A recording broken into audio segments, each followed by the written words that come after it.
All right, looks like everyone is in their seats and we're ready to get started on time. And we do appreciate you being here this morning. We're here this morning on December 8th, 2020 for an informal meeting called for by Rule 4D of the special rules governing the operation of rates RSC and CNP for Alabama Power Company. Those rules call for Alabama Power to participate annually in an informal meeting where the commission, its staff, and any other interested party can discuss the company's most recent annual submission under rate RSC, which was made this year on December 1, 2020. Interested parties were made aware of today's informal meeting pursuant to a commission notice that was issued on November 2nd, 2020. I'm John Garner, Chief Administrative Law Judge of the Public Service Commission.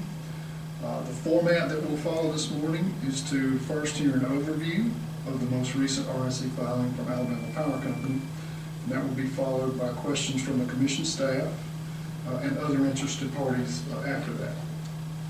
As far as the ground rules for participation beyond the staff, I will call on those individuals who indicated a desire to speak when they signed into the meeting this morning. When I call on you, you will need to come up to the podium directly in front of me to speak.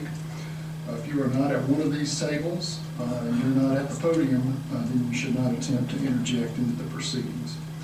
I would also note that we're going to keep the discussions this morning confined to the intended purpose that we're here for, and that is to discuss the 2021 RSC filing of Alabama Power. We are again pleased to have everyone in attendance today, both physically and via our live stream. Although we normally don't do so, the commissioners determined that today's meetings would be live streamed for the first time in light of the physical attendance challenges presented by the coronavirus pandemic. Because we are this year required to keep the number of physical attendees down to comply with all safety protocols and to ensure the well-being of those who are here presenting, the determination was made to live stream to ensure that interested parties who desire to observe these proceedings but were unable to attend due to health concerns had an opportunity to do so. Just as everyone else is, we are hopeful that future years will not present the physical attendance challenges that led us to live stream today. Let's hope for the vaccine sooner rather than later. In an effort to keep the number of physical attendees down, the commissioners have elected to observe today's presentations via the live stream instead of being here as they normally are. I would always point out to you, though, that the commissioners have been individually briefed by the staff on the filings that will be discussed today, and they will be in a position to delve into any questions or concerns that are raised in today's meetings through follow-up individual briefings and meetings with the staff. For those of you who are in attendance, we expect compliance with the participation protocols I discussed previously. We do have officers from ALEA here providing security should it be necessary to deal with any violations of those guidelines. Even though today's informal meeting is being live streamed due to the unusual circumstances we have this year, let me also note that since this is not a formal contested case hearing, it may be recorded so long as you do the recording in a manner that's not disruptive. I will now call on Mr. Dan McCrary, the attorney for Alabama Power, for an introduction of the individuals who will be speaking on behalf of the company this morning and an overview of the company's presentation. Yes, sir. Thank you, Judge Garner. As indicated, in accordance with the special rules and with the Commission's notice issued November 2nd, this informal meeting is for the purpose of answering questions related to Alabama Power's submittal under rate RSC for 2021. With me at the table today are Brian George and Bronson Kilgore.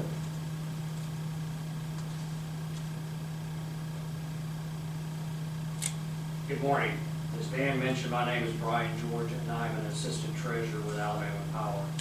I'm joined today by Bronson Kilgore. Bronson is a financial planning and budget manager for Alabama Power. Our primary area of responsibility is financial and corporate planning. Together, we will be discussing the company's 2021 RSC filing.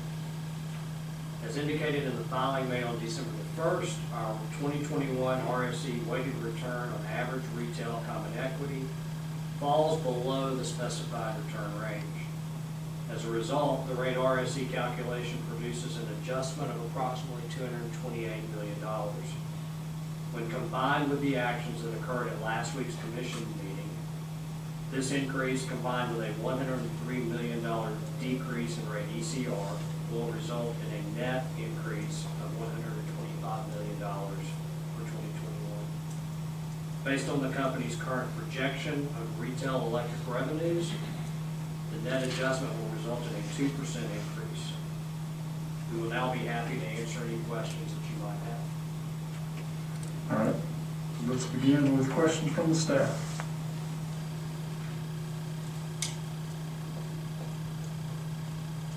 Good morning.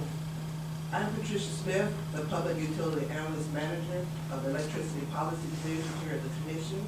I have with me Mr. Chad Mason. He is an attorney with our division, and he will be assisting with questions today.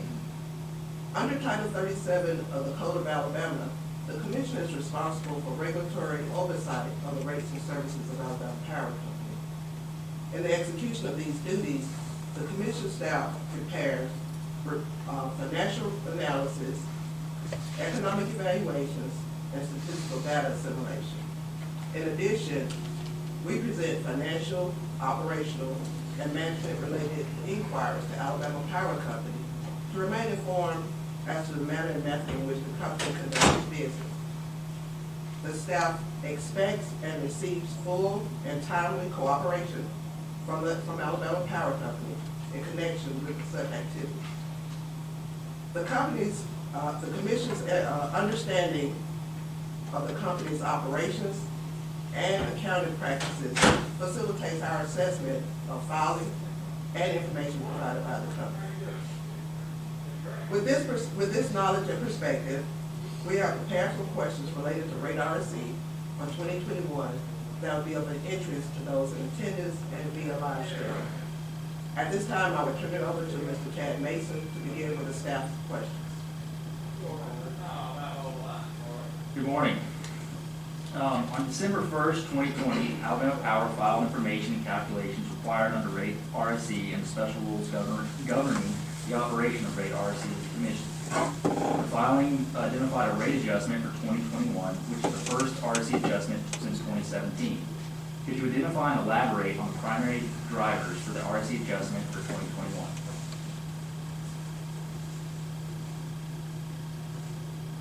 Can you repeat that question? Yeah, there's an adjustment this year. Could you identify and elaborate on the primary drivers? Sure. Three primary areas that we're going to highlight today during our discussion. The first would be additional new plant that's been placed in service in scheduled to be placed in service in 2021. That's approximately $1.4 billion in new plant that will be placed in service. In addition to that, there's increased operations and maintenance expenditures that will also be discussed today. And finally, we'll also be talking about revenues and that impact on the filing for 2021 as well. Those will be the three primary drivers for today's discussion. The filing identifies that this adjustment equates to about a 4.09% increase to RSE for 2021. How does this adjustment compare to previous years? The rate has operated three times or twice over the last 10 years. In 2015, I believe the rate increase was around 3.5%. Going from memory on this, and then in 2017 it was around 4.5%. Across that 10-year period, those rate increases have averaged out to about 0.8% across the 10-year period for those two rate increases. compared to inflation, that's about 1/2 of the CPI inflation rate for that same 10-year period of time. Thank you. Could you explain the impact the adjustment will have on the bill of a typical residential customer using 1,000 kilowatt hours per month? Yeah. The impact that I mentioned earlier, the net impact of the rate increase for RSC combined with the fuel decrease will result in approximately a 2% increase for the typical retail customer, and that's about $4 a month. Thank you. Now I'd like to review some items from Appendix B, page 3, which includes the adjustment to the midpoint of the weighted equity return range for the 2021 file. During review of the 2021 RSC budget, the staff notes that the company's electric plant and services projected to increase in 2021 when compared to last year's file. Could you summarize what is driving this increase? Yeah. The increase that you're referring to is the $1.4 million that I mentioned a little earlier. Is that billion? At Miss B. Yeah, I think you said billion. Billion, sorry. 1.4 billion. And I mentioned the three primary areas there that are impacting the rate that included the 1.4 billion. Specifically in that 1.4 billion, there's 500 million in the area of production or generation. That 500 million is going to include items such as the purchase of Central Alabama, which was not contemplated in last year's budget filing. In addition to that, we've also got money that we're spending at Plant Berry that's in support of black start capability for Plant Farley, the nuclear plant.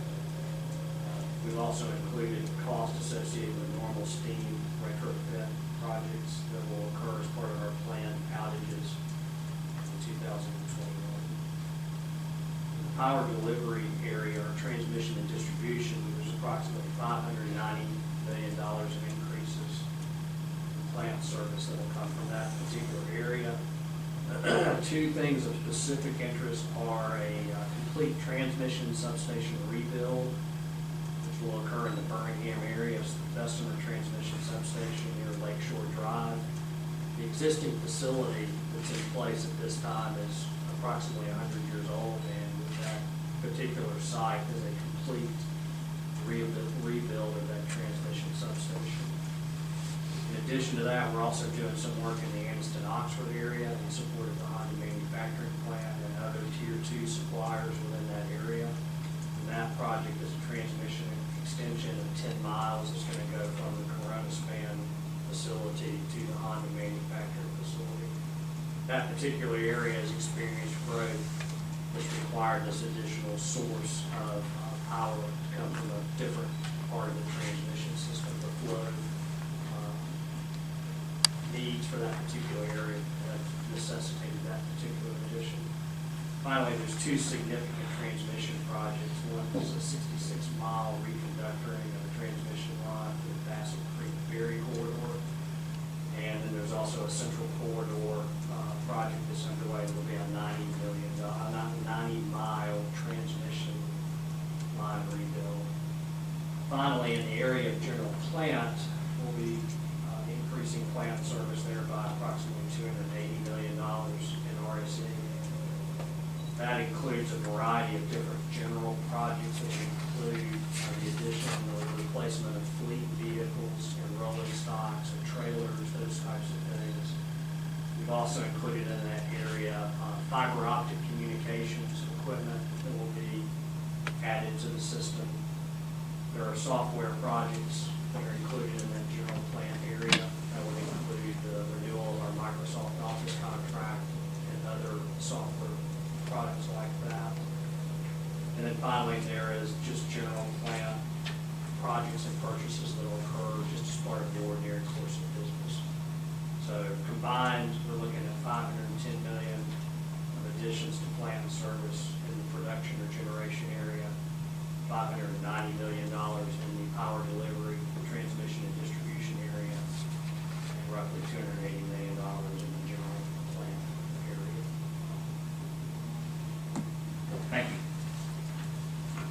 Each year, Alabama Power submits budgets that include significant dollars for capital projects, for transmission and distribution improvements, software upgrades like you just mentioned, and other such projects. What process or procedures does the company have in place to ensure with a reasonable degree of certainty that the rates customers pay to fund these projects are reasonable, consistent, and even necessary? We have we have policies and procedures in place to ensure that we're getting the best price that we possibly can. Any procurement above a $10,000 limit requires a competitive bidding process. And during that competitive bidding process, a request for proposals will go out to a variety of vendors for them to bid into that process. As part of that process, it's not simply price that we'll be considering, but also obviously vendor reputation and those types of things. But it's a very thorough approach to determining that we're getting the best possible product at the best possible price for customers. In addition to that, I would just add that Alabama Power buys a significant amount of materials and supplies every year. We're considered a large purchaser of equipment and supplies. Not only is Alabama Power a large purchaser of that equipment, but we're also part of the Southern Company system. So in most of our supply chain transactions, we're also able to benefit from having Georgia Power and Mississippi Power included in those purchases and procurement decisions. That combined buying power in the marketplace leads to favorable pricing for our customers. Thank you. Now, you've already touched on this, but the company's filing projects increase in construction work in progress in 2021. Is this increase related to construction at Unit 8 or Plant Berry? Yes, it is. Specifically for construction work in progress balance, that's for Berry 8, it's going to be approximately $265 million. The work that's underway and included in that particular account and line item. Thank you. The company also projects an increase in accumulated depreciation and amortization. Explain how that relates to the response regarding to the increase in electric plant. Sure. Obviously, as I mentioned earlier, we've got $1.4 billion of new plant physical and new service in 2021 projected to be going into service. Under normal accounting guidance and accounting rules, as those assets are placed in service, we will begin to then depreciate and amortize those assets over their remaining life. And as that asset is depreciated, the expenses that are recognized then hit the accumulated depreciation balance on the balance sheet. So just as you're seeing the increase in plant and service, you're also seeing an increase in the accumulated depreciation over time as those assets are depreciated under the normal course of business. In mid-August 2020, Alabama Power acquired Central Alabama Generating Facility. Please elaborate on the impact of the acquisition on the company's operation, including the impact to Line 5 of electric plant acquisition adjustments. On Line 5 electric plant acquisition adjustment, there's a FERC accounting standard that's in place for that particular account that requires that a portion of the original purchase price of the Central Alabama plant be included in this particular account. So once that acquisition was completed, that portion of the acquisition price was included in this particular account, and that dollar amount will be amortized over the life of the Central Alabama plant. So that's the big increase that you're seeing there as a result of the acquisition of Central Alabama and the following of the FERC accounting standards to record that entry. Now, my final question is related to Appendix B, page 3, is a two-part question. As noted in prior RSC meetings, the company has indicated that it's increasing the amount of equity in its capital structure. First, could you provide a brief description of your common equity projections for 2021 as highlighted in lines 21 and 25 of RSC filing? And And secondly, why is the equity percentage of the company's total capitalization such an important component to the company's financial integrity? Mr. George, before you answer that question, would you make sure you speak directly into the microphone and you're a little closer to it? Yeah, I'm gonna move it a little closer. Yep, that'd be good. Thank you, sir. Yeah. So we are projecting an increase in common equity for 2021. And that is roughly about $840 million.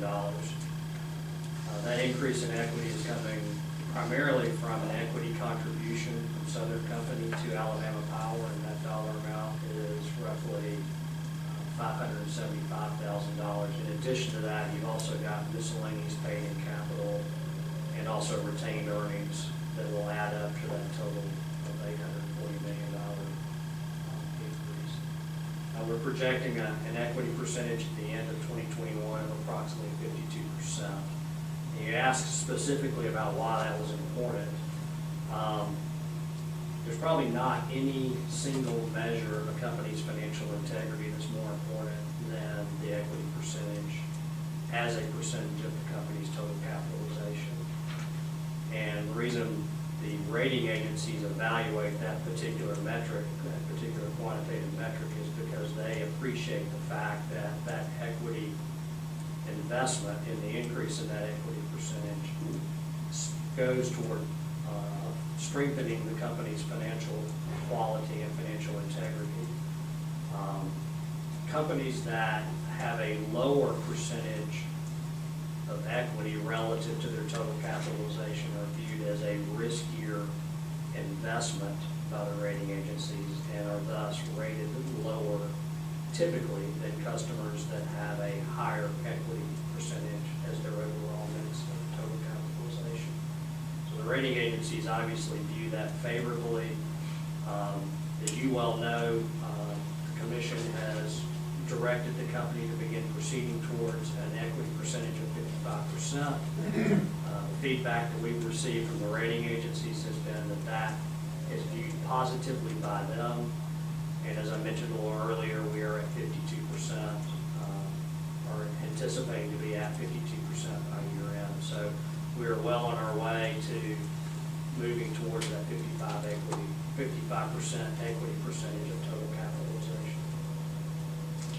Thank you. That's all the questions I have, and I'll turn it back over to Ms. Smith. One correction on that, I believe you said the equity contribution was $575,000.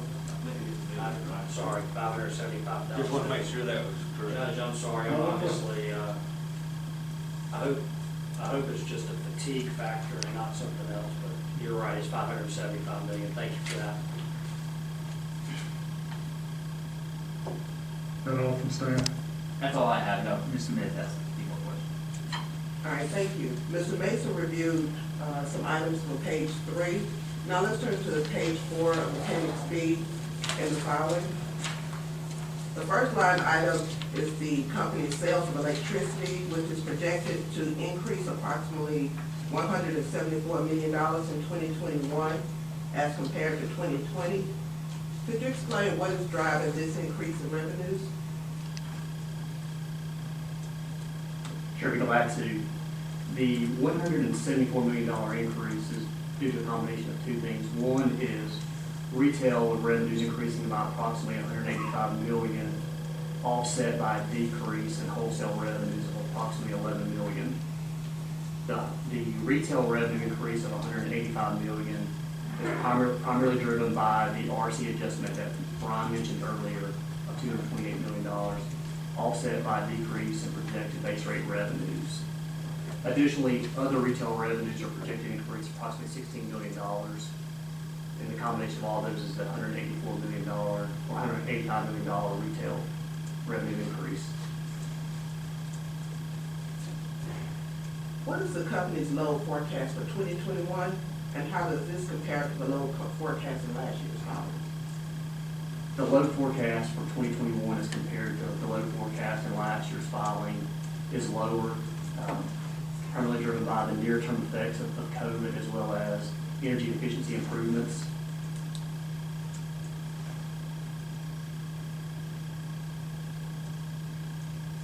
Thank you. Moving to projected expenses for 2021, could you provide a brief summary of the year-over-year change in non-fuel operation and maintenance expenses recovered in rate RSC? Sure, the non-fuel O&M expenses that are recovered through RC are projected to increase approximately $60 million. Of that $60 million, $20 million associated with outages. This $20 million increase in outage costs is driven by an increase of scope of routine maintenance outages to maintain system reliability. In addition to this, as Brian mentioned earlier, the acquisition of the addition of the acquisition of Central Alabama, there's an additional $14 million of O&M expenses associated with that plant. There's a $16 million increase associated with medical and other benefit costs, as well as a $13 million increase in the uncollectible account expense. So the combination of those is approximately $60 million. And that's majority dealing with the COVID virus?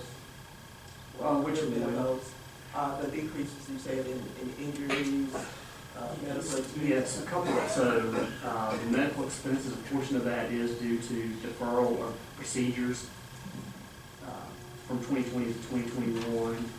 Additionally, the uncollectible accounts is driven by increases that we've seen this year in uncollectible accounts. Thank you. Recognizing that the utility sector is highly capital intensive, the company over the past few years has been increasing the amount of equity in its capitalization, which Mr. George mentioned just a few minutes ago. Could you explain then what is driving the decrease noted in interest expense as shown on line 21? Sure, there's a $5 million decrease in interest expense. Primary driver of that is associated with our variable rate pollution control bonds and other debt securities that we have priced at variable rates. That contributes to approximately $20 million decrease as compared to last year's filing. Approximately 11% of the company's debt is priced at a variable rate, with the remaining price at a fixed rate. Offsetting the decrease is approximately $16 million of additional debt expense attributable to debt that we issued this year of approximately $600 million in two debt issues that we have planned for next year. I think this is, the net decrease is a tangible benefit, as Brian mentioned, our credit quality, being able to have lower interest expense. Thank you. I've never accused you of being soft-spoken. Sorry. I have just a few final questions. The COVID-19 pandemic continues to impact people and communities throughout Alabama and the world. What specific impact has this pandemic had on company's operation in 2020, and what is the projected impact of this pandemic on 2021 operations? Well, you're right, it certainly impacted everyone in the state of Alabama, and it has certainly affected our company and how we've operated since March of 2020. As far as operations practices, beginning in March of 2020, the company adopted CDC-endorsed COVID protective work practices within our plant locations and our company locations across the state. And that's included such things as limiting the access to our plant sites and our business locations for as far as the number of employees and the number of contractors that are on the site. We've also obviously adopted a significant amount of cleaning and hygienic practices within work sites and job sites to try to eliminate the risk of the virus spreading within a company location. Obviously, that's geared towards two groups primarily, the first being our employees, the second being our customers as well. In March of 2020, we also closed our business offices, which limited access there. Those business offices that did have drive-through locations were able to remain open and interact with customers through the drive-through facilities. In addition, we had at some business office locations a kiosk, electronic kiosk that provided for an avenue for payment of bills and those types of things. Within our power delivery group, they've been very busy this year with storm recovery, as you would expect, given the recent headlines. But even going back to March and April, we had a significant amount of storm activity. And in that particular case, the power delivery employees were asked to, again, adopt those same protective measures. And that's included wearing a mask, obviously working to the level and degree they can separate and work 6 feet apart while they're working on power delivery facilities or equipment and those types of things. Those practices have been adopted. We have reopened our business offices. As we've reopened those business offices, obviously we've adopted some practices, some equipment there that would include requiring people to wear a mask in the office. We've constructed plexiglass screens and shields to help protect our customer service reps as they're interacting with customers. Again, we've managed to find a way to work around this, and at this point in time, roughly 60% of our employees are working at their job sites as they were prior to the COVID-19 outbreak, and approximately 40% of our employees are working remotely from home. So obviously it's had a significant impact on our work practices and how we've operated the business. Thank you. Following on the COVID pandemic, Alabama Power decided with the commissioners in agreement to place a moratorium on service disconnections, which temporarily offered customers some relief from having their electricity cut off during this pandemic. Could you provide an overview of this process and discuss with us if the postponement of disconnection is expected to impact the company's operations in 2021? Yeah, obviously, one thing we've tried to do everything we possibly could to avoid disconnections, and that for that period of time, you're right, we did suspend those disconnections. Throughout that entire period of time, we encouraged our customers and reached out to them to contact us if they were having problems paying their power bill. And that was an effort to work with the customer to find the solution to help them be able to maintain their service. A number of customers have selected the installment payment plans as a means to pay their balance over a multi-month period of time. In addition to that, the company has worked with a number of local community action committees and teams to look for ways where federal funding under the various legislative acts that occurred could be used and brought to bear for customers to help them pay their bills. Specifically, there's a funding device through the federal government called LIHEAP, which is Low Income Home Energy Assistance Program. So we've participated in working with those community outreach organizations to make them aware of that funding availability. In addition to that, the company's foundation and charitable business trust has contributed $1 million to communities across the state of Alabama to assist in pandemic relief. Trying to think if there's anything else I want to highlight there. Again, really just encouraging customers that do have issues to reach out to their customer service reps in the local business offices, and let's work together to see if we can find a solution, because at the end of the day, what we're really trying to avoid is having to disconnect the customer. Are you noticing more customers using the installment plans this year as compared to previous years? Well, we've never really had that formal installment payment plan in place before.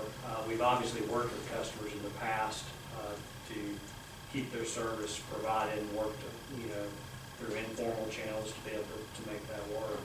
We have, through mid-November, the last time I checked, we had approximately 116,000 installment payment plans that have been put in place across that period of time. Thank you. In addition to the pandemic, we experienced an extremely active hurricane season in 2020.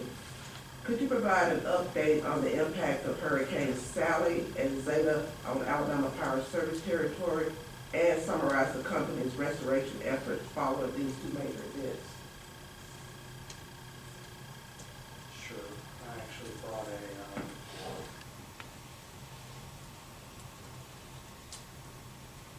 slide to help on that.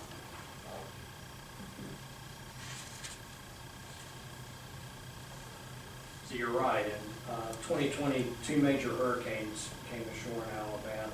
Hurricane Sally on September the 16th of 2020 and Hurricane Zeta on October the 29th of 2020. With Sally, we had 680,000 customers affected. And with Zeta, we had 625,000 customers impacted by that storm. I'll point out again, those two storms occurred within 43 days of each other, which is significant to think that those two storms and storms of that magnitude have come ashore that close. The number of external resources that were brought to bear in addition to company employees was approximately 3,650 for Hurricane Sally and 4,258 outside resources brought in as part of Hurricane Zeta storm recovery. For the Sally storm, the total length of restoration was 4 days, and for Hurricane Zeta, it was 9 days. Back in 2004 and 2005, I was working in our fuel services area of the company at that time, and so thinking back over history, those two storms, Ivan and Katrina, reminded me somewhat of the impact of Sally and Zeta. Those two storms actually were 12 months apart. Ivan came ashore on September 16th of 2004. Katrina came ashore on August 29th of 2005. Both of those storms were similar in size and similar in magnitude to the damage and number of customers impacted as what we saw with Sally and Zeta. However, where I mentioned earlier, it took 13 days of combined storm recovery to get customers back online. Looking back at that period of 2004 and 2005, those two storms required 19 days to get customers back and restore service to the customers that could take service. So again, I think this most recent activity is representative of the Herculean effort that our storm delivery team was able to provide in getting customers back online as quickly as they could. Just an interesting story of the size of Zeta, just the geographic coverage of that storm. I have a friend who has a cabin in northeast Alabama, and there was actually tree damage on his property in northeast Alabama. And, you know, you would always tend to think of hurricane damage being mostly a coastal type event, but in the case of Zeta, that storm came ashore and was still a significant storm even once it got into northeast Alabama and the state of Georgia. It was still a significant hurricane at that point in time. Big storm. Thank you. Judge Garner, that concludes the question we prepared for today. And these questions will be submitted to the company for written responses. In addition, we plan to submit several additional data requests as we continue to review the 2021 RSC budget. And that concludes our report.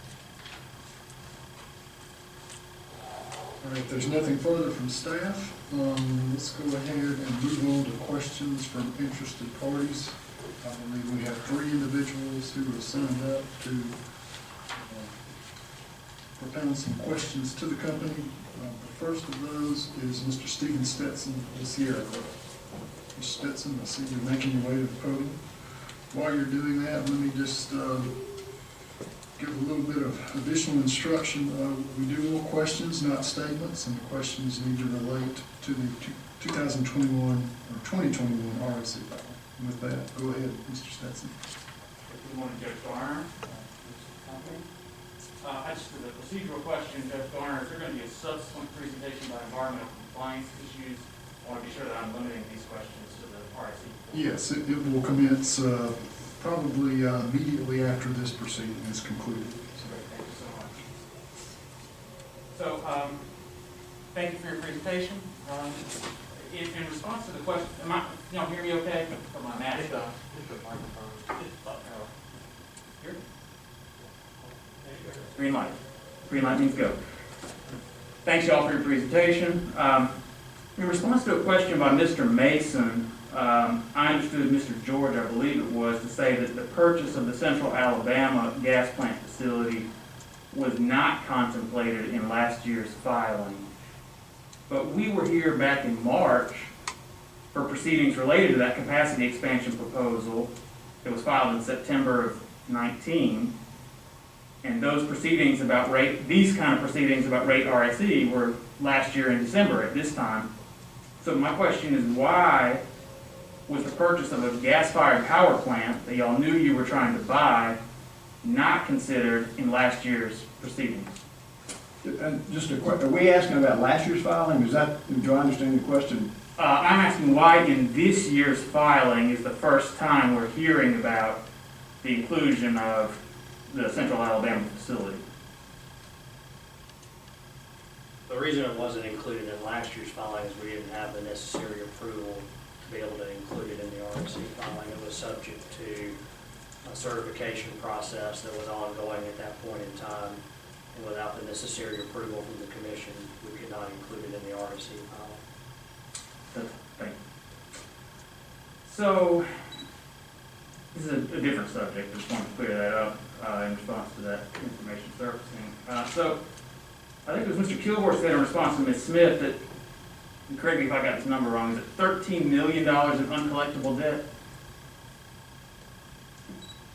That's correct, that's the increase this year's RC budget. And is that across customer classes? So some of that is residential, some of that is industrial, et cetera? That's right, that's total. So we know that these rates and demand are interrelated, and as you said, it's decreased load across those customer classes as well. Is that correct? That's correct, there's a decrease in load in this year's filing. So a lot of those folks, we know there's a lot of folks out there that have fallen behind on their bills, and some folks are going to catch up on a payment plan. I believe you made reference to a payment plan, and some of that debt is uncollectible.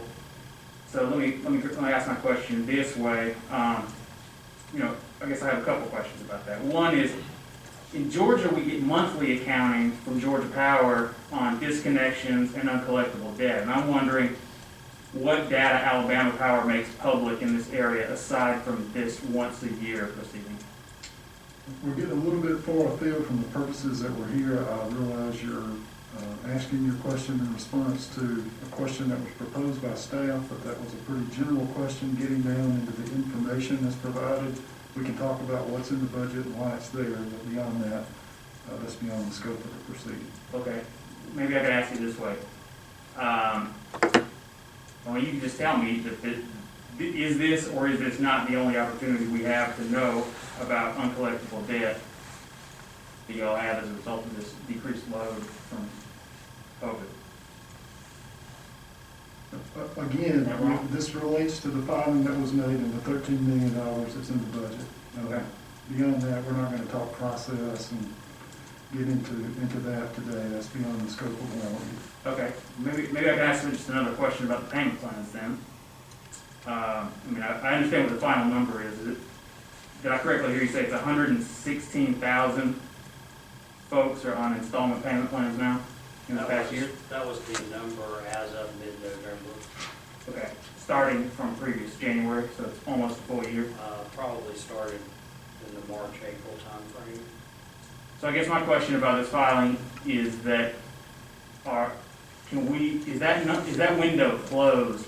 If folks who are behind on their bills due to the economic contraction due to the pandemic, if they wanted to sign up for a payment plan, is that window closed for them? The window is closed in the sense that it's no longer an online feature. Again, what I mentioned earlier is I would continue to encourage our customers to reach out to their customer service contacts. If they are having issues paying their bills, the company will seek opportunities to help find solutions for those problems. Sure. And this may be a bit granular, but it's a 6-month repayment plan? That was 4 months, as I recall. Appreciate that.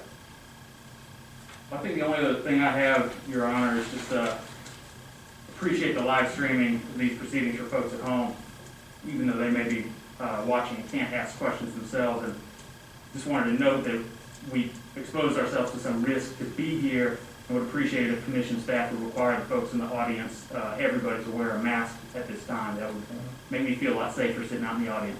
I think everybody has their mask on as I'm looking around, so, Thanks a lot. yes, sir.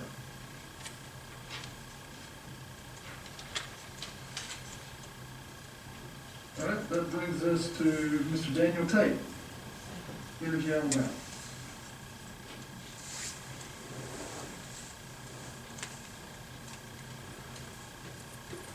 And let me just say that I have less exposure here than I do when I go to the grocery store. So we try to observe all the protocol. We've been back working here full-time since May 1, and we really have not had any issues, so. Let me put in the personal plug for the pickup, just because it's great with kids. Thank y'all for being here. A few questions that I have this morning, getting right into it. Are you able to provide there's kind of two calculations or numbers that I'm interested in. Alabama Power's general return on equity and also Alabama Power's return on common equity? This process is not governed by return on equity, we're governed by weighted cost of equity, so you need to keep your questions to that format. That is information included in the filing, though, am I correct?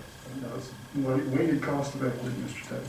The filing is public, I think you'll find that weighted cost of equity. Interesting, thank you, sir. Let's see, next question. You mentioned about I think you were talking about a specific line, but this was in relation to the Anniston area, a transmission upgrade that was taking place, I believe, around the Honda manufacturing line and plant. And I don't think you were necessarily talking about that one particular plant, but other upgrades that were happening in that area because of influx of suppliers and things of that nature. And so my question is, you mentioned those increases for transmission upgrades and things that were happening. That was included as a part of the RSC filing, the upgrade, the increase, if you will, to the RSC that we're seeking today. Do the customers on the other end of those lines bear any responsibility above and beyond regular customers? Like, I guess my question is, who is bearing the responsibility for the extension of the grid services to specific plants? So, for instance, if the Honda was the one you were talking about, and you have a Honda line, does Honda bear the responsibility for that, or is that shared across the general rate class we see here, recovered via RSC? Well, that particular line is intended to serve all of the customers within that Anniston-Oxford area, so that would include any industrial or commercial customers that are directly interconnected to that system, in addition to the distribution customers that are served within that area as well. So I'm not intimately knowledgeable of that particular area, but having driven in that area, I know there's also residential customers, so all three classes of customers, residential, commercial, and industrial, would likely be benefiting from that improved power quality within that area. That helps. So to make sure I understand exactly kind of what you're saying, you're saying these are transmission upgrades that are happening kind of not necessarily directly to an end-use customer, but for the transmission system, benefiting the entire area and of Anniston, or in that particular example you were talking about earlier. Is that correct? Power flow, power quality within that entire geographic area. And let me be clear, I'm an accountant and not an engineer, so. I understand, yeah, I just wanted to kind of draw the distinction there between responsibility and like what we're seeing for transmission versus, as you stated, more distribution level, direct to a specific customer. Thank you, sir. Next question was around, you mentioned an additional item increasing because of kind of turnover of some fleet and vehicles that were aging. And as you know, Southern Company itself at the parent level has pretty aggressive greenhouse gas emissions reduction goal. And I guess my question is, when you're looking at those, is the company looking at replacing those vehicles with electric transportation that you would then use your own electrons you're generating and help with the things we're seeing in this filing? I don't know that I know the answer to that question. I would assume if there is that level of technology available, I guess, in the form of transportation equipment. It's economically practical to be able to do that, I would assume so. And I just, unfortunately, I know we have a lot of trucks and a lot of trailers that we utilize throughout. I don't have any specific knowledge about how much of that might be electrified transportation equipment. Okay. You talked a little bit about the rising equity over time, and I think some questions from staff as well, that roughly you said 52 would be the target at year end. Did I hear that correct? The same, where we're expecting to be, right? Okay. And you mentioned that this would be again, check my figure here, about an $840 million total common equity increase. You mentioned 575 million was from Southern, an injection from Southern Company parent level. Is that about right? Okay. And then you also mentioned there was some discussion, I think, from some questions about, equity being an extremely important part of the risk profile, if you will, of the company. And I guess my question is, can you help explain the balance or the decision matrix, if you will, that determines why 52 would be the target as opposed to 55 or 75? If equity is such an important part of de-risking the company, what lends itself to that particular target as opposed to other equity targets? Well, again, we've got a goal, I believe, to be at 55% by 2025, so we are regularly increasing that over a period of time. And since 2018, we've increased that equity percentage about 6.5% to the 52% that we have now. So we are well on our way to getting to the 55%. I think it's just really a question of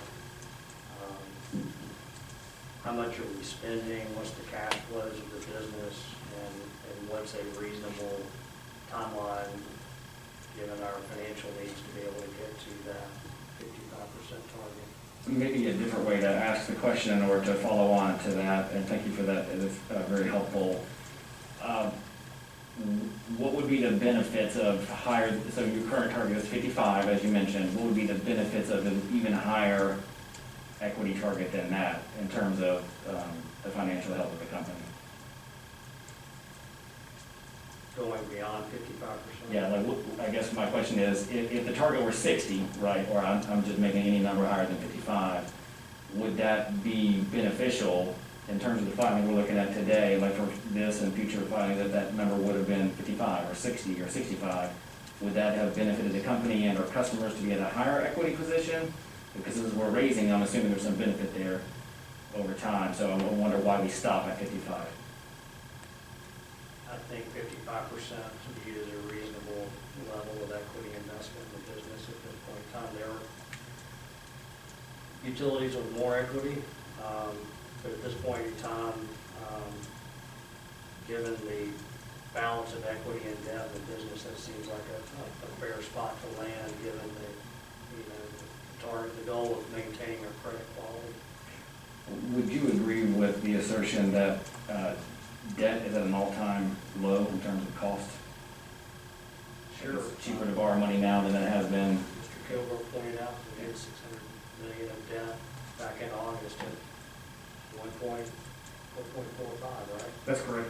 The $600 million I mentioned earlier, we issued at 1.45%. Excellent, that's really low. In fact, it's an all-time low for the tenor for Southern Company and Alabama Power as well. Yeah, that's really low. Excellent. And in terms of the cost of debt versus the cost of equity, that debt is cheaper, it's a lower rate, is that correct? Cost of debt is less expensive than cost of equity. That's right. So the higher the equity percentage, the lower the debt, it's slightly more costly. But you mentioned earlier that it may be more costly, but there's a benefit of, quote, de-risking the company. Did I get that right? I think, and maybe you want to jump in here some as well, I think there's a recognition that even though we're increasing the equity amount, there's a benefit to customers. overall, through the overall cost of running the business and financing the business. So we're balancing that out as we go and trying to make sure we're making the right informed decisions for customers to provide the lowest cost of financing the business. Let me follow up on that, make sure I understand what you said there correctly. You're saying that equity is more expensive than debt, especially in today's environment, and we saw some, excellently cheap debt that was being able to be issued here recently, but that there is a benefit to customers by issuing more expensive equity. Can you help explain what might be happening there that would actually drive a benefit to customers on that front? Well, let's talk about the company's overall financial integrity and its credit rating and how that benefits customers. One, it does provide a benefit to customers in the form of lower borrowing costs. That same financial integrity and credit rating provides access to credit markets when financial turmoil might be in place. So it provides us an avenue to be able to borrow money when we need to borrow money in the financial markets. Finally, I think the financial integrity of the company creates a demand for our investment vehicles from investors. So all of this is being done in such a way that it is intended to maintain the company's strong financial integrity and provide benefits to customers. Let's move on to a slightly different topic. You mentioned this may be some responses to questions from staff, so my apologies if I'm getting this a little mixed up, but there was some discussion, I shall say, about non-fuel O&M going up slightly. Did I have that correctly? It was like 60 million or something like that? That's correct.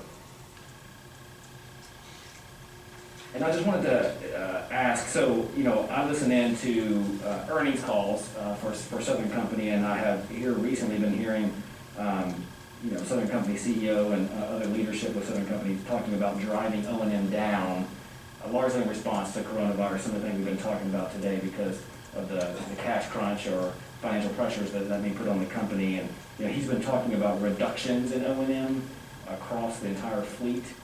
So I'm trying to help understand if, there are other reductions in O&M that he may be talking about, what's the dichotomy there? If y'all can help me understand. You're saying that non-fuel O&M. Well, I think, we're here talking about 2021 expenditures. Okay, so you're talking about the future, and he's talking about something that occurred in this year. That's right, we're talking about the filing, and then the costs are included in the filing here. Okay, so you're talking about non-fuel O&M going up, so we expect a $60 million increase for next year. Compared to last year's filing. How's this year in comparison? So you would say that Alabama Power this year is down. Is that correct? Your Honor, if I may, again, we're talking about the filing, not this year's actual, so I think we're out of scope. Yeah, I might be a little confused about the question. It does need to pertain to this year's filing, so if you have a question related to that, then certainly. Yeah, I mean, the question is just basically, and I think you may have helped me answer it, but just, I'm hearing that Southern Company is trying to lower operation and maintenance expenses in large part because of, the financial pressures associated with coronavirus.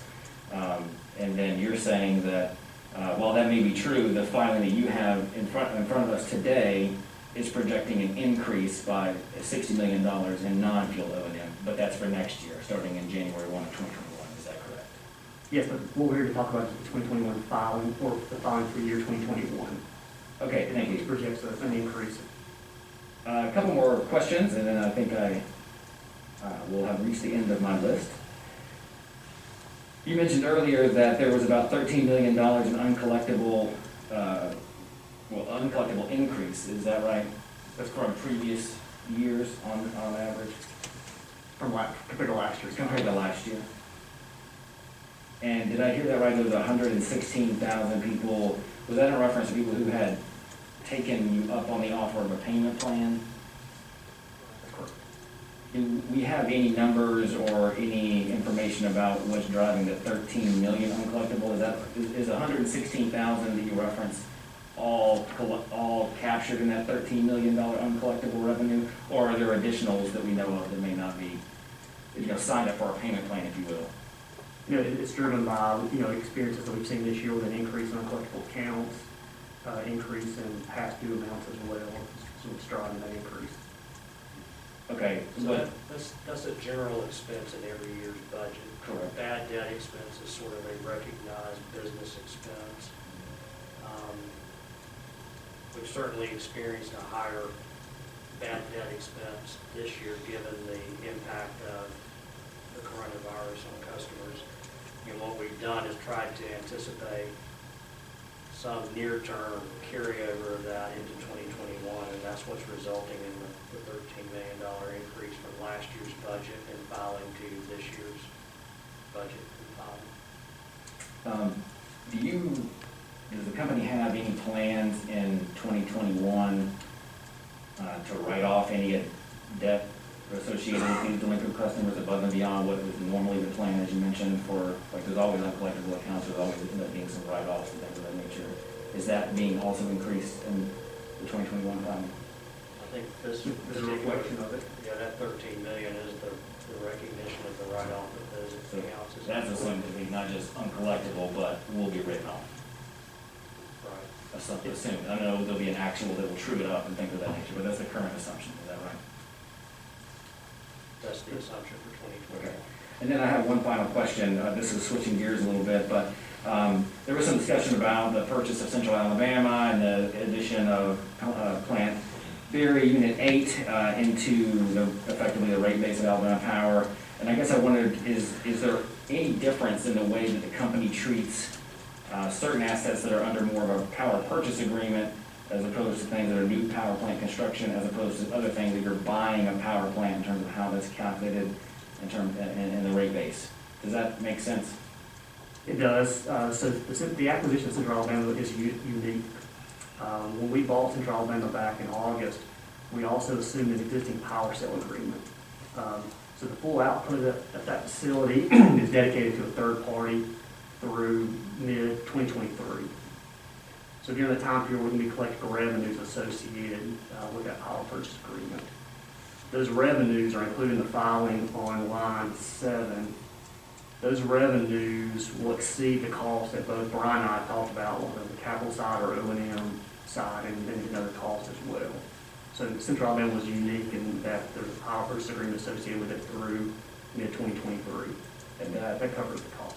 Thank you, sir. And that is estimated to have a net benefit to customers because the value, if you will, of the existing power purchase agreement is above and beyond what you're projecting for the cost to operate the plant. That's exactly right. The revenues are exceeding the cost of the facility.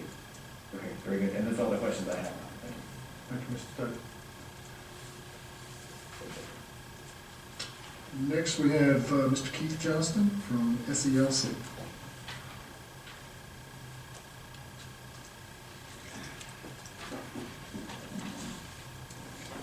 Hello, I'm Keith Johnson. I'm the director of the Southern Environmental Law Center in the Birmingham office. Thank you for the presentation today. I appreciate that. I want to go back to some of your testimony where you discussed the load forecast, and you said there was a decrease in the load forecast this coming year, projected. What percentage roughly did you estimate? I think last year you said there was an increase in load forecast of roughly 1%, if I remember correctly. Yeah, so for 2021 as compared to 2020, the load forecast is projected to decrease approximately 3%. And what are the drivers of that? The primary driver is in the industrial segment. So the industrial load is about 65% of that decrease. So that's the near-term effect of COVID on, industrial demand and industrial expansions. Is that, do you project that out beyond the next year? And I'm just here to talk, 2021? I'm just here to talk about 2021 What and do what's you- in the filing. Do you normally do those sorts of projections? Not for the filing. No. But do you normally do them? Yeah, I normally do them, no, no, you know, You don't project out past the next year? no.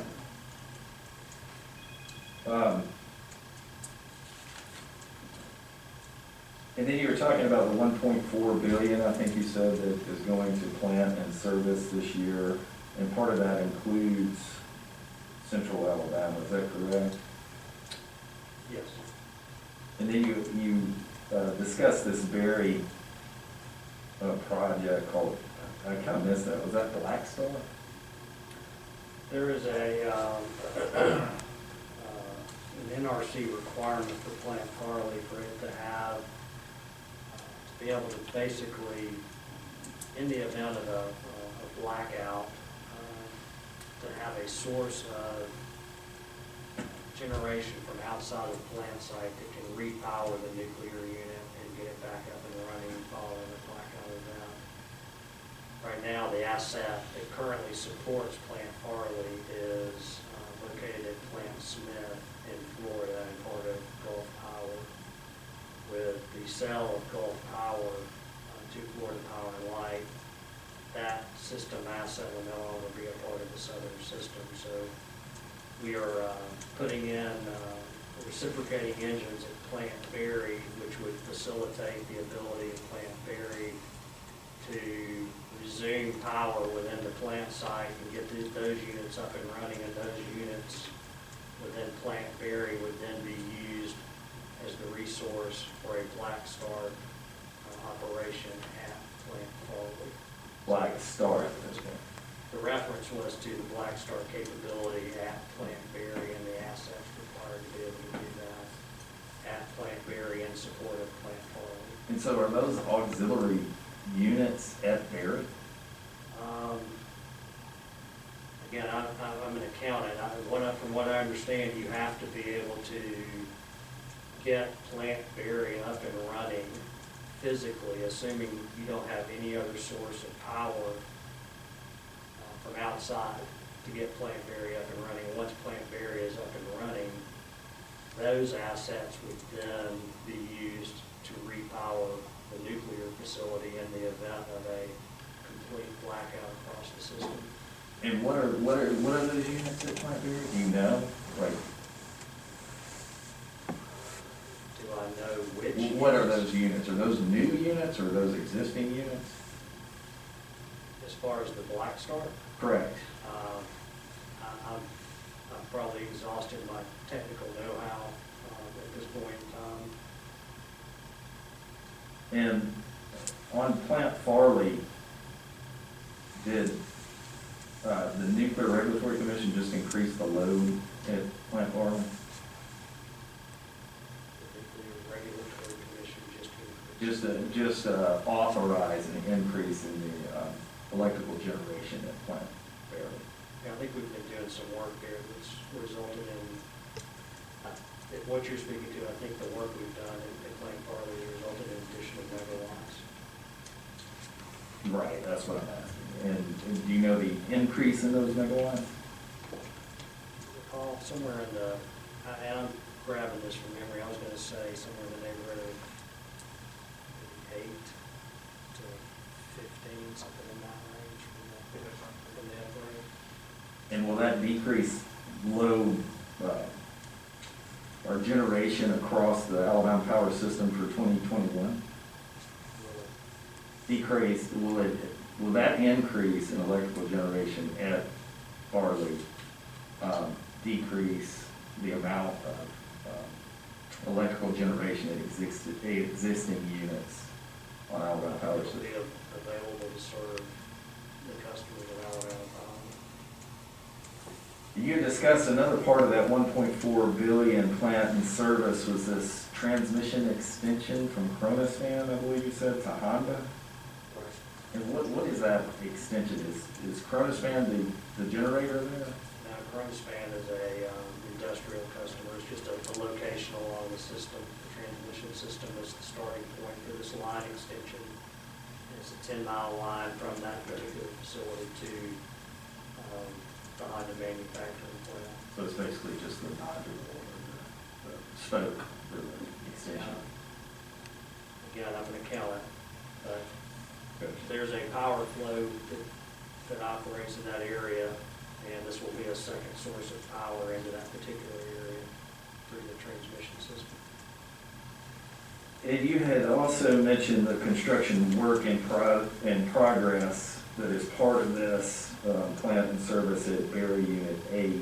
And I think you said that was $265 million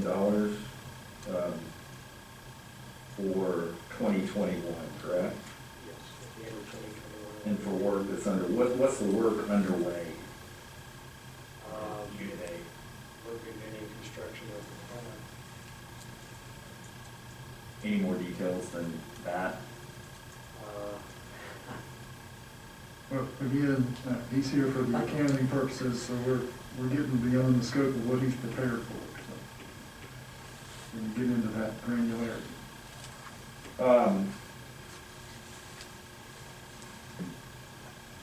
Also, you had mentioned, one of you, and I apologize for not remembering which, but I think in response to questions, a decrease in wholesale sales, is that correct? I have that correct? That's correct. And what's the driver behind the decrease in those wholesale sales? There's several factors. One is a decrease in the load from wholesale customers, and also wholesale customers providing additional resources. So procuring less from Alabama Power. And additional, what are those additional resources that they're providing? I'm not familiar with what all resources they have available for these customers. Those are generation from those wholesale Yeah, they're providing additional, suppliers. right, another third party, as an example. And you said, and this is relating back to the load forecast, but you had talked about energy efficiency improvements. What exactly were you, what were you thinking of there? You know, for like residential, lighting, appliance efficiencies. Same way with commercial class as well. Go ahead. Go ahead, finish your thought. So those are the main drivers there: lighting, appliances, HVAC units. And is that's being driven just by the customers themselves investing in those energy efficiency measures? That's correct. Is that any sort of program from Alabama Power that's pushing those energy efficiency measures? It's a combination. We do have, roughly 15 energy efficiency programs to encourage, customers, to look for energy efficiency options. And do you have the metrics on how those programs are operating? Not specifically, I don't. I speak for myself. I participate in one, and I get a $25 bill credit every year. Last year when I received my bill credit, my bill for the month was $40, so it worked well for me. Turning to this is in the written analysis portion of the operation of rate RSE. And you say there, this is the back of the filing, I think. You say there the WRRCE for 2021 is also impacted by near-term effects of COVID-19, which have negatively affected revenue. The cumulative effects of these and other pressures on both cost projections and revenues cause the company's WRRCE to be below RSE range, thereby triggering operation of the rate. I just want to clarify something really quickly. I'm sure this is just something that I'm missing, but I would like to know the answer to it. In the November 20 agenda to the December meeting, the regular PSC meeting, the RSE forecast for the 12 months ending in December 31st, 2020 was 6.76%. How does that, what am I missing here when the WRRCE for the end of December 2020 in this filing was 5.95%? I think the number you're referring to is year-to-date results in 2020. Okay, so those are actual, Year-to-date actual results. are you talking about on the commission filing, the commission December meeting? The 6.76%? Would have been a calculated return based on operations through the month of October at that point in time. Okay, so that's through October, and in the actual filing, the filing that we're discussing, the RSE today, is 5.95%, correct, That was last year's, for 2020. was 5.95%, correct? And but the commission filing is 6.7%, that's just through October, did it? We're not done with 2020. We've still got a couple of months of actuals to record, and then the rate will operate as it's designed to operate at the end of the year. So I'm just trying to understand that difference, what why, you've got there is a point-in-time estimate based on year-to-date results. at that 6.76%, that's what you're saying. And the filing here is still projected at 5.75? The filing we made for 2021 is solving to a 605. Okay. But I'm just trying to get, because it says test for 12 months ending December 2020. Right. That was last year's. 5.95. That was last year's filing. Your Honor, if I may, we really are confusing apples and oranges here. Mr.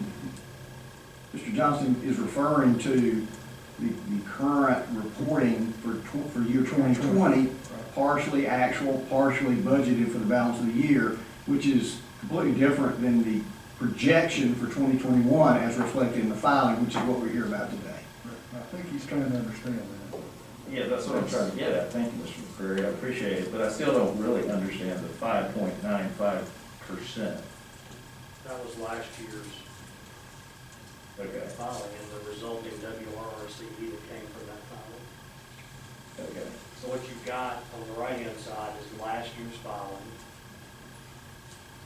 Okay, for for, the year-end projection, and then what you've got on the left-hand side is pre-RSE action. The information was provided in support of that filing. The right-hand side is what we were here discussing last year. That column is what we're discussing today. I got you, okay, so so test for the 12 months ending December 2020 was a projection Just like today's projection. from last year, and the commission meeting set 6.76% was an actual through October. Yes. That's correct. Okay, 10 months actual, 2 months. that's all I was trying to do. Sorry to make that more difficult than it was. Okay, so back to that, what I just read from you from the filing for today. I assume that when you say other pressures or cost projections, and I'll just read it to you again so you know what I'm talking about. You said the cumulative effects of these and other pressures on both cost projections and revenues cause the company's WRRCE to be below the RSE range, thereby triggering operation of the rate. What are the other pressures on cost projections?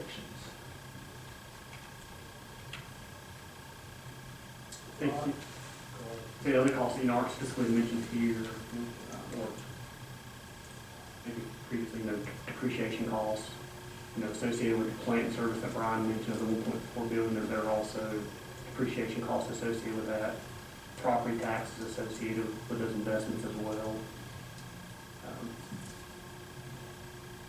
It would basically be everything else that's on that page 2 that we didn't talk about specifically in this paragraph.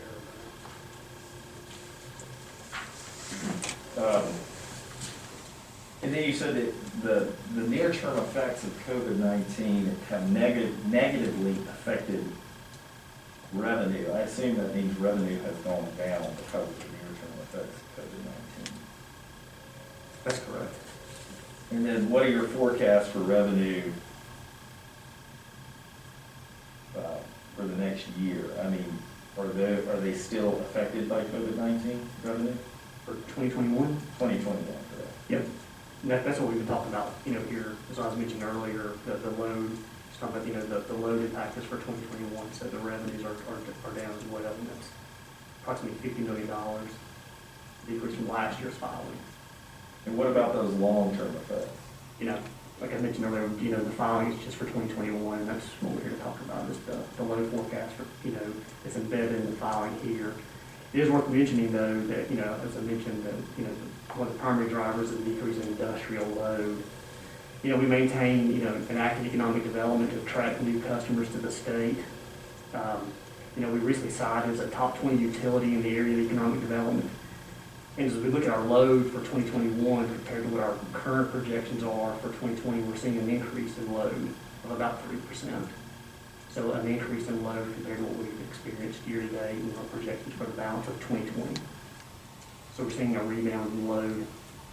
Certainly our hope that with the development of the vaccine, that all of us across the state will be getting back to a more normal pattern of living. And that will include the resumption of more normal operating conditions in manufacturing facilities across the state of Alabama, and likewise with commercial enterprises and residential customers as well. So that's Yeah. sort But of just to be overall. clear, you're forecasting a decrease in load for the upcoming year. Relative to what we filed in last year's budget, yes. And so have you looked at the load effects beyond the next year? Again, Bronson and I work in the financial planning area and support the RSC filing in that way. We're really here to talk today about what's in the filing for 2021. I guess I'll end on, so we're looking at, and I think the testimony was an increase of $4 per customer bill because of the operational rate RSC. Typical residential bill, the estimate is $4. And then last year we had an increase of $4 because of rate CMP. Is that correct? No, last year actually was a decrease in rates CMPC. Must have been the year before. I'm referring to because of rate CMP. Yeah, last year there was a roughly See, $60 million decrease in CMPC. Based on what we've looked at, customers, even with this rate increase, in January of 2021, will be paying less than what they were paying in rates in December of 2019. So if you factor in the CMPC decrease and these ECR actions and the RSC increase, all of that nets to a rate decrease relative to December of 2019. Looking ahead to January of 2021.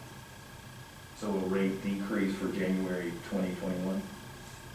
The RSC rate will increase in January of 2021, and the ECR rate will decrease in January of 2021, resulting in a net 2% increase. So a net 2% increase. And then we'll have, so there's 1.4 billion plant service this year. There will be 1.4 billion of additional plant in service gross at the end of 2021 based on our current projections, but that will also include depreciation expense, which will in effect decrease the net plant increase. It'll decrease the net plant in service increase, what you're saying. Correct. There will be a net plant increase, an increase in net plant for 2021. And then with the new natural gas units coming online, we'll see more plant and service increases in 2022, 2023. In 2023, I think, is when those are scheduled to come online. That's all I have. Thank you, Mr. Johnson. Thank you. Anything from the company in the way of clarity or anything else you want to add? No, sir, Your Honor. All right, if not, that will conclude our informal meeting on the RSC filing for this year.